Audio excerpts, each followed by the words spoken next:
Welcome back, you guys. Today is the start of my new series, and this video is the beginning. I give in to the lesser fight. My name is Courtney Lieber, and I know most of you know me as Body by Courtney. Most of you know me as just Courtney. Most of you don't know me at all.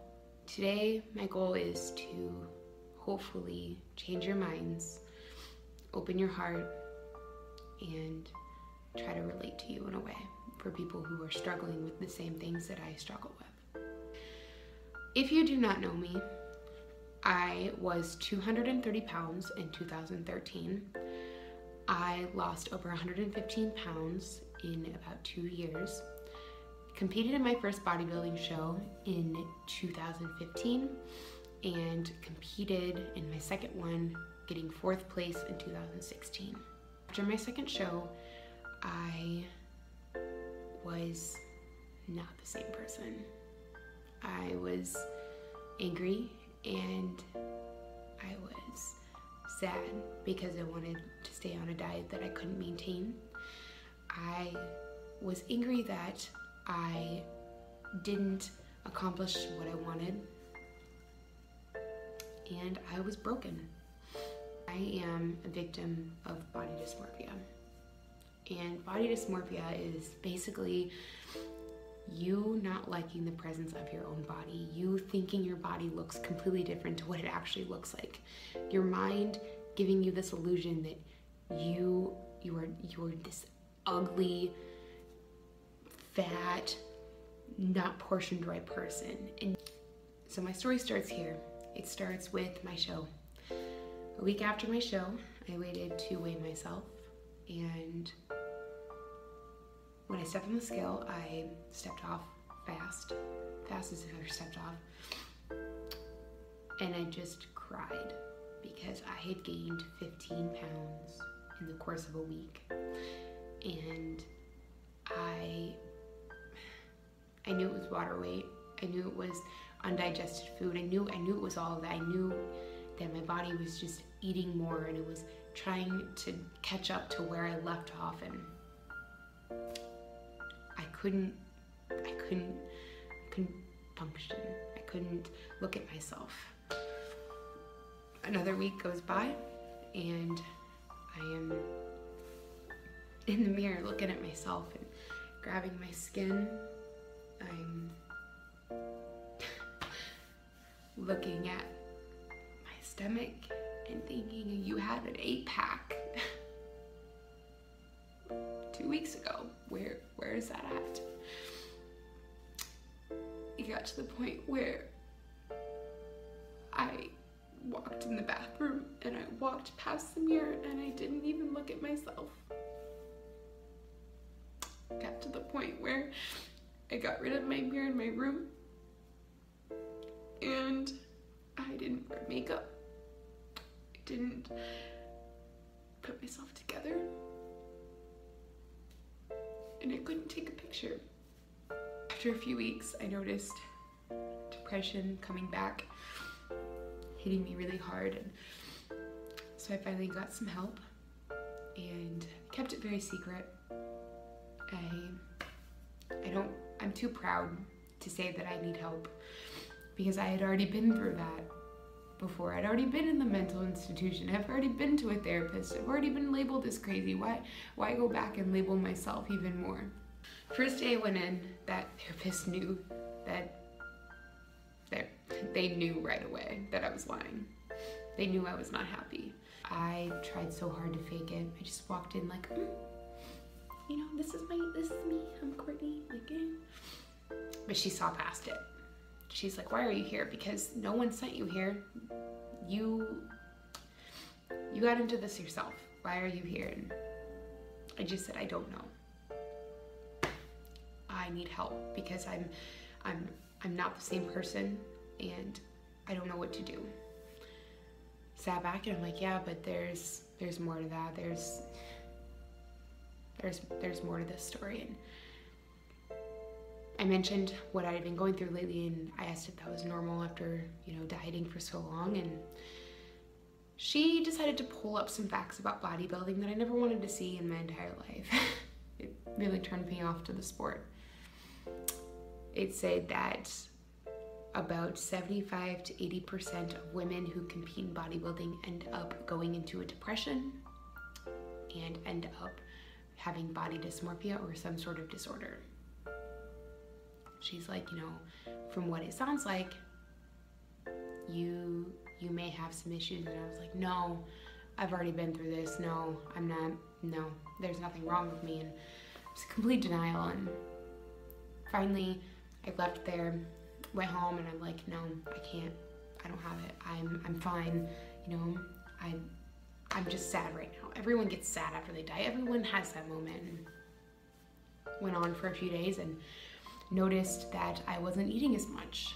I noticed that I was portioning up my meals again. And after you're done competing, you don't go back to the crazy diet. You don't do the whole chicken, rice, oatmeal, eggs. You switch it up. You eat different foods because you don't, you have the freedom. You have the freedom to do that. And then it became more of a very obsessive, very, very obsessive moment when I would make my food and I couldn't eat anything but that food. And then afterwards I'd go weigh myself because I was like, how much did I gain from this meal? I cannot gain any weight from this meal. I cannot gain anything. And then it got to the point of me sitting there crying because I had gained half a pound after eating a big freaking meal. And then it just got to the point where I looked at myself and I'm like, who are you? What are you doing? Finally, I just admitted I had an issue, and I never wanted to admit it because I already had to admit that I had an issue before. I already had to go through that. I was like, no, I've already been through that. Come on, God, why me? Why are you doing this to me again? I did what you wanted me to do. I changed my life around. I stopped partying. I stopped, going out all the time. I stopped cursing as much. I go to church. What are you doing to me? I'm a good person. And then I just sat there and I started crying because I lost myself again. I never want to admit that I have an issue because I have people that look up to me, and I felt like I was a failure. I was a failure as this idol. And I kept telling myself, you're not an idol. You're a fake, you're a fraud. That's it.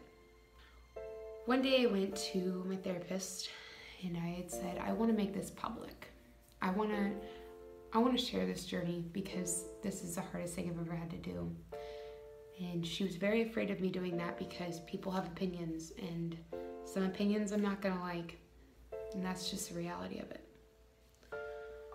I went home and I'm like, you know what? No, I gotta say something because I'm not a fake. I'm not this fake person. I'm a genuine person. I know I am, and I'm very confident in that. And that's not being cocky. That's me being realistic. I've worked so hard for this stuff. I've been kicked down. I've been stepped on, and it's like I've worked my way up there. So that day I posted a picture admitting that I had body dysmorphia, and I felt like this big boulder was taken off my shoulders, and I was able to express myself in a real way.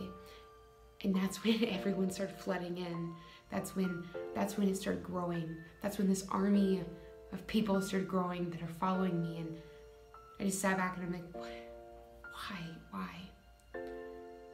And this is why I'm making that video. And I'm sorry, I'm gonna get super emotional because I never.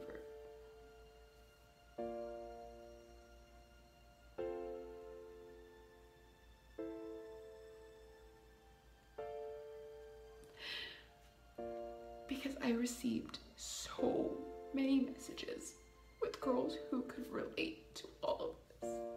And that breaks my heart. It breaks my heart so much. And I went through their profiles one by one, I saw so many beautiful women that had dealt with so much pain. And I sat there and I'm like, no. This is the start of a new beginning. This is the start of what fitness is supposed to be. So this is the start, guys. I never want you to look at my profile to see a good body. I want you to look at my profile to see a good soul. That is what this is about. Fitness is not about having a better body. It's about having this motivation and spreading it to people and creating a journey for yourself, because guys, everyone has a story. I'm not the only one. There are thousands, millions of you guys who have amazing stories. And that's what this series is. It's stories. But if you're struggling, do not be afraid to talk to someone. Do not be afraid of admitting you have an issue, because we all have them. I'm sponsored. I do bodybuilding shows.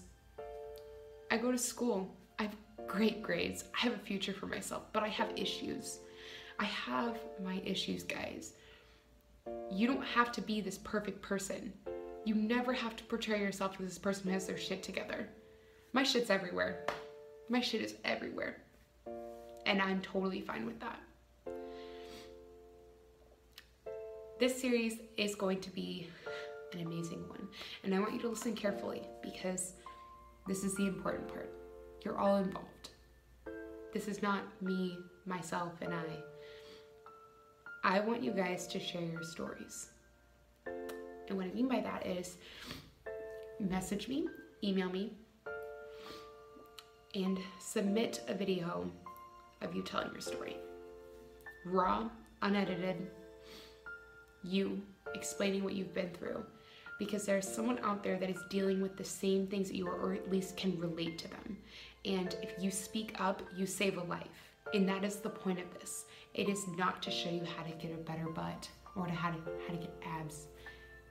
Let's talk about how to better the mind. Let's talk about how to better your future, better your path, better your soul. Let's do that.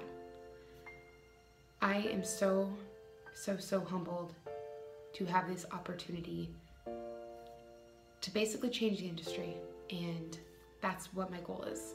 That's what my goal has always been. So thank you guys so much for watching this, for your support, for the endless messages I get. Thank you for dealing with me and my stupid dance moves, because at the end of the day, you guys are the only ones that understand me and that support me in everything that I do. And I'm so blessed to be a part of your guys' journey and for you guys to be a part of mine. Thank you.